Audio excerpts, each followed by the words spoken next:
আমি আপনাদের কাছে কৃতজ্ঞ। আমি দোয়া চেয়েছিলাম ইন্ডিয়া ক্রিকেট টিমের জন্য, তো ইন্ডিয়া ক্রিকেট টিমের জন্য দোয়া চেয়ে আপনাদের ইংল্যান্ডকে শুধু 7 রানে হারিয়ে এখন ইন্ডিয়া হচ্ছে স্বপ্নের ফাইনালে, টি-20 বিশ্বকাপের ফাইনাল খেলবে হচ্ছে আমার প্রিয় দল ইন্ডিয়া। আমি একটা কথা আপনাদেরকে আজকে ক্লিয়ার করি, আমার প্রিয় ক্রিকেট টিম হচ্ছে ইন্ডিয়া। আমি ইন্ডিয়া দেশকে কখনোই ভালোবাসি না, ইন্ডিয়া দেশ বাংলাদেশকে কখনোই ভালোবাসে না, কিন্তু আমি ফুটবল খেলার মধ্যে আর্জেন্টিনা এবং ক্রিকেট খেলার মধ্যে ইন্ডিয়া, সেই দুইটা টিমকে আমি এই ছোটবেলা থেকে সাপোর্ট দিয়ে আসতেছি।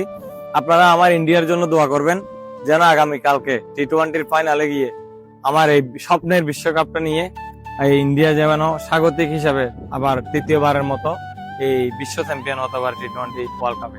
তো আমি ইন্ডিয়া টিমের জন্য অনেক অনেক শুভকামনা জানাচ্ছি, ইন্ডিয়া টিম অগ্রিম অভিনন্দন জানাচ্ছি ইন্ডিয়া টিমকে। ইন্ডিয়া টিম উইন হবে নিউজিল্যান্ড। আমি নিউজিল্যান্ডের জন্য দোয়া করি, কারণ নিউজিল্যান্ড কাপ পেলেও আমার তেমন খারাপ লাগবে না, কারণ নিউজিল্যান্ড হচ্ছে বিশ্বের মধ্যে অত্যন্ত ভদ্র একটা টিম। আমি চাই যে টিম ভালো খেলবে তারাই কাপ নিবে। তবে আমার ইন্ডিয়ার জন্য স্পেশালি অভিনন্দন এবং শুভকামনা রইল। আপনারা সবাই একটু ইন্ডিয়ার জন্য দোয়া করবেন। আসসালামু আলাইকুম।